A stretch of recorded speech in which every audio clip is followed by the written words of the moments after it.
Hi friends, I started a YouTube channel.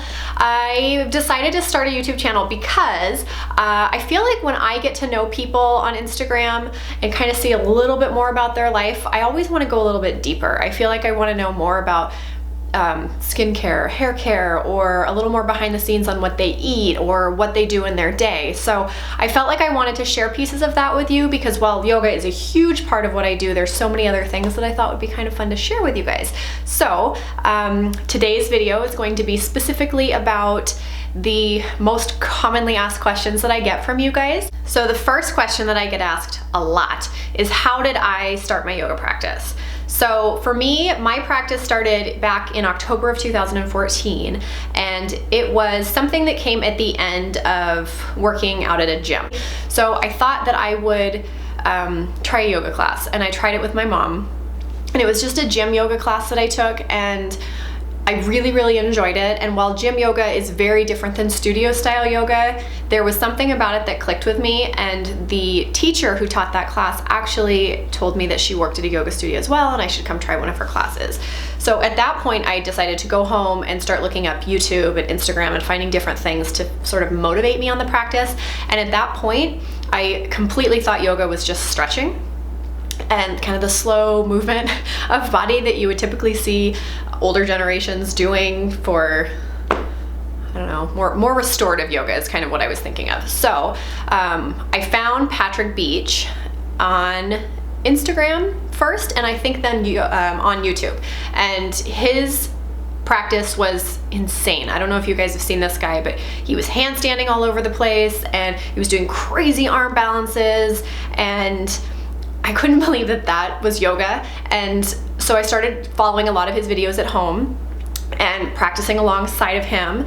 And then I found Kino. And if you don't know who Kino McGregor is on YouTube or Instagram or everywhere, she is like one of the most well-respected yoga practitioners, but she also practiced something called Ashtanga, which when I first started, I was like, that's crazy, that's super hard. So that was not what I was practicing, but she did post a lot of little videos that I loved practicing to kind of refine the pieces of my practice that I wanted help with. So that is where I started. About 6 months after my practice, I was hooked. Like I really felt like I wanted more. I wanted a more foundational understanding of what was going on with me and this practice. And being a mom of 3 kids, I was finding out that for me, yoga was one of those things that allowed me to really turn inward and find that calm and peace that I was lacking in my day. At the time, my kids, I think, were 4, 5, and 7. And yeah, I loved that hour of time for myself. And I craved being out of the house to do the yoga. That's more of what it was about. So at that point, I'd asked the owner of that yoga studio about getting certified and what that process looked like, if she knew anybody. And for me, I didn't get certified to become a teacher. I got certified because I have that personality where when something comes to me and I want to know everything there is to know about it and it really speaks to me, I dive right in. Like I embrace it fully. So that's what I did with yoga. Okay, second question I get a lot is, how often do I practice? So right now with the Ashtanga practice that I am doing, I'm currently practicing the primary series in Ashtanga yoga, which is what I was originally saying, oh, it's too hard, is what I'm officially practicing now. It is something that I practice at home, Mysore style, and I've recently found somebody in my area who was certified through Mysore, India, who teaches it out of her home. So on Friday mornings I go to her, and Sunday afternoons we kind of do like a breakdown, the Mysore style. So Ashtanga is a practice that is done 6 days a week, and you get 1 rest day unless there's a moon day, so it's a full or a new moon, and on those days you don't practice as well. So some days you get 5 days a week. This is the interesting piece with Ashtanga, very different than say a vinyasa class or hatha class. There's no mirrors, there's no music, and there's no heat. All right, so number 3 question is, am I sponsored or am I paid through Instagram or the challenges and things that I do? I am not paid right now. So what I do for Instagram, and maybe why you see me unboxing things, I get a lot of questions because I will unbox different yoga clothing or brands of yoga props, is when I'm posting a challenge for Instagram, the companies that are choosing to be a co-sponsor of this will actually give a discount code, or will sometimes send their products for free to the hosts so that they can then wear their products when they're doing the post for the challenge. So for example, when Alo Yoga hosts one of my challenges, we receive free clothing within the realm of how many days we are hosting, and then we wear that for the challenge. So I'm not endorsed by Alo outside of the challenges. I don't get paid by them. I don't get paid by anybody. So that's what I do. So the fourth question I get a lot is yoga all that I do? Yes, it is all that I practice. I don't do any sort of cardio outside of yoga. I don't, do weight training or bike riding or anything else. To be fair, genetically, I come from parents that are trim. And so I think with or without yoga, I will always be thin. But I had a girlfriend one time say, well, it's like skinny fat. Like if you don't work out, your body fat percentage is going to be a little high, but your weight is going to stay down. So it's not like I was ever super toned or muscular before doing yoga. I have gained more muscle tone and definition through yoga, but with or without, I think that my body type would just keep me on a relatively slim scale. So I need people to realize that, because I look at people on Instagram all of the time and I think, holy crap, their bodies are insane. And when they say to me that yoga is all they do, I kind of feel like, okay, I have to step back and realize that there is a genetic component to their body types. I mean, some people are just super musculature, or they're super muscular when they do a whole lot of nothing for it. But I am not that way. I'm just like kind of bean Polish if I do nothing, and am a little soft. But yoga's definitely toned me up a lot, and I practice it quite a bit now, and so I am seeing more of those benefits coming from my yoga practice. So number 6, I think. So I'm asked a lot, who shoots my photos? What do I use to shoot with? And editing and music. So I use my iPhone 7 Plus. For a really long time, I was using my 6, and when the 7 Plus came, or no, I was using 6 Plus. Then the 7 Plus came out and I switched to that guy. So this is what I use. So I set it up on a tripod and it holds my phone for me, and it's either a vertical or horizontal shot. And once upon a time, I used to use this little tiny remote from Amazon that I got. It was like $4 to $7, somewhere in there. And if you go way back onto my Instagram stuff, you're gonna find that I would sometimes hold it in my mouth. I would have it underneath my hand. Sometimes I'd click it with my toe, and it was a little bit nuts because in some of them I would do kind of funky postures, and to then press that button just right to get it was crazy. So then I had my girlfriend Agatha tell me about an app that you can use that will actually take it for you. So instead of setting a timer on your phone and then trying to run into the shot and do your posture real quick, this one would allow it to just take, and you can set it to intervals of 1 to however many seconds you want to do, so it'll snap it along the way. So that's what I'm using right now. When I edit my photos, I use Visco or VSCO, that app. That way everything's really uniform in terms of color.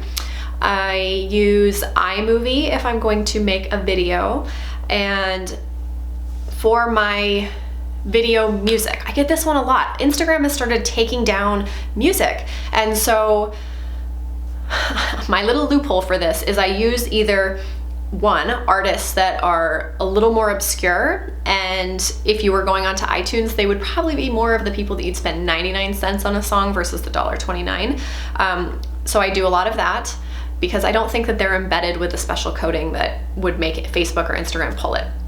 Also, I use a lot of covers of songs. So when I find a song that I really like, if I find a version of it or an acoustic cover or in piano, something else, I just use it that way. So that is how I'm not having them pulled. I have appealed random songs just because sometimes I'm so into that certain song that I just want it to be the original, but I think that's probably a no-no.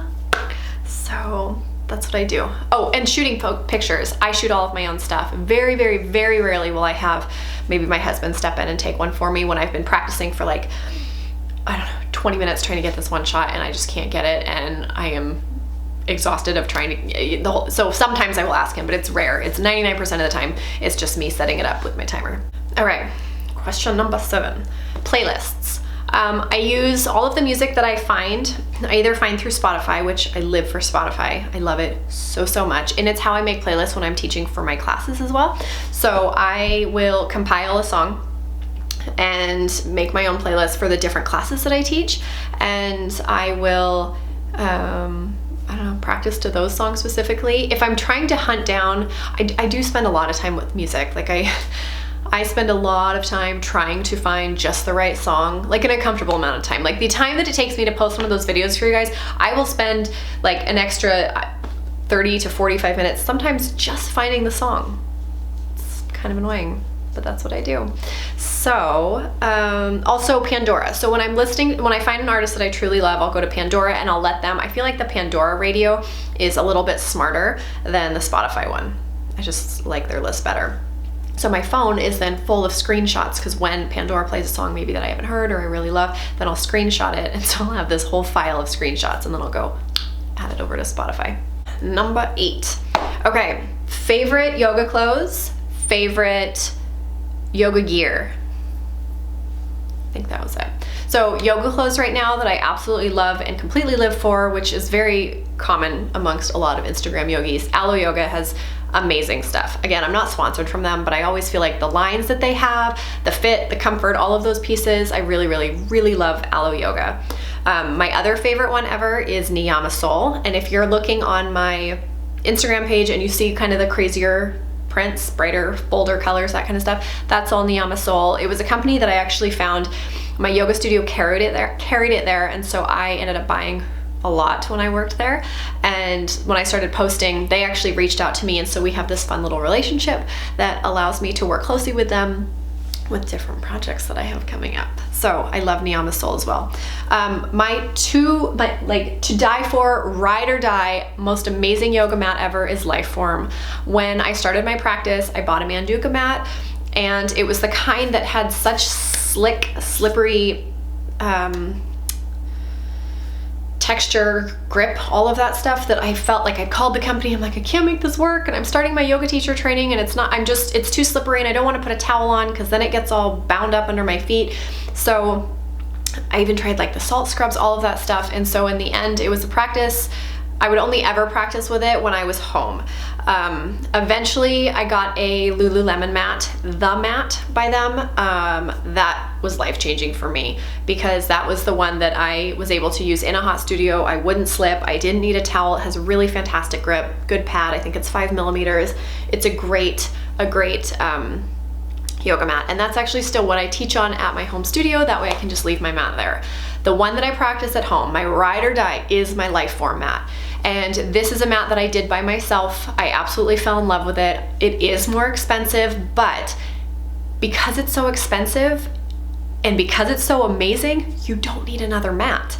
It is my favorite. It's the best grip. It's nice and squishy. I love the lines. And with an Ashtanga practice, when you're working with different pieces of alignment, I actually do use the grids that are on top of the mat, so that I can line up, my heel with my arch, or when I'm doing my forward fold and I want my head to line up with my feet when I am doing the wide-legged forward fold. I can take a mental note of, okay, my feet are here on the line. When I put my head down, I'll set it down right on this line as well. So I do use it a lot for that reason as well. It's a great mat. Yoga gear. So I do own a few yoga wheels. My absolute favorite one, again, none of this is sponsored, this is me purchasing and just loving, is the Yoga Pro wheel, because it comes with the 2 little blocks on the side.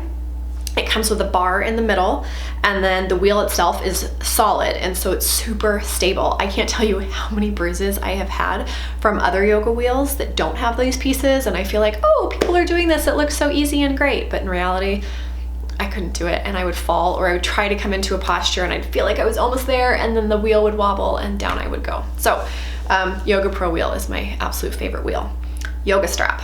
My favorite yoga strap is Infinity Yoga, or Infinity, what is it? Infinity strap. And it's because I don't like the extra, the extra trail of the strap itself. I just like the fact that I can put it where I need to, I can double it up. I think it is really, really, really great for the placement of different things. They have some, I think now, back when I bought it, I felt like they didn't have as many, but now they have ones that have more of a stretchy factor, or cotton or bamboo and colors and all sorts of stuff. So those are, I think those are my favorite.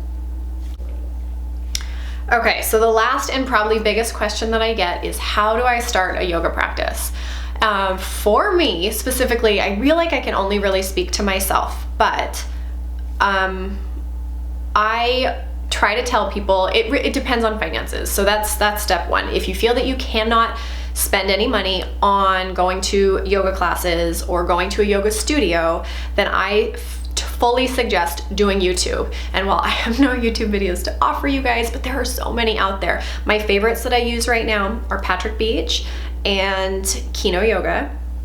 I have heard good things too about Yoga with Adriene, but I personally have not used that one, but it sounds like she has a lot of good kind of beginner places to start. So those were some of my favorite ones. When I started practicing, I did like 20-minute videos because I did not feel like I could handle much more than that. And practicing at home kind of sucks. Like, it's hard to stay motivated to do anything at home, and it's very easy to be in the middle of the practice and the phone ring, or maybe I need to rotate laundry, or maybe I'd really rather watch The Office while I have this on and I'm just gonna kind of fake my way through this. So again, really hard to practice at home. So if you want to move to that next level of practicing at home and sort of having a consistent program or something like that, my favorite thing ever is Codyap. So CODYAPP. I will link it below. It is my favorite way to use the programs, and that's actually what I use when I do my guided primary series, the Ashtanga practice that I do. I use Kino's primary series through Codyap. So you pay for the money. You pay for the money. That's what you do, Chelsea. You pay for your program and then it's yours. You're welcome to use it the whole time, as often as you want, and then there's ways that you can kind of sync up with other people and chat. I don't use that option, but it allows you to kind of pick and choose. A lot of Instagram yogis are on there. And so if you know any Instagram yogis on there that you like, you might find them on Codyap. And then they break it down. Sometimes there's flexibility flows, sometimes there's Be Strong ones, there's meditation ones that I've used before. So that's my other favorite way to do it at home, where you spend a little bit of money and then it's just yours and it's just your flat fee, good to go. To take my yoga to the next level, I always found that I preferred doing yoga in a studio. I just felt like it was different to me than doing it at a gym, because that's where I ended up finding the yogis that were willing to go upside down and willing to do the crazy arm balances, and the teachers, I don't know what it is. I don't know if the teachers feel a little braver, or maybe a yoga studio feels like a safer space to get a little funkier with your practice versus a gym. I don't really know what that is, but I really liked it at the studio. So a lot of times studios have really good introductory things. Like our studio, for example, you get 2 weeks for $20. So you can try as many classes as you like, try out different teachers, and sometimes you have different fits. Sometimes I will be a terrible teacher and you will think that I'm awful and you don't like my style at all, but you really love Billy Bob's. So that's it. This is my first Q&A. I hope you guys like this so much. If you have more questions, let me know down below, or come find me on Instagram and ask me your questions there. I am planning to do more of these for sure, Q&As, but I also have some ideas for some other videos. So if there's specific things that you want to see that are separate from Q&As, let me know. But otherwise, I'm gonna be blowing you up with fun videos that I'm excited to film for you. So I hope you guys have a beautiful day and a beautiful rest of your week, and I will catch up with you soon. Love, love.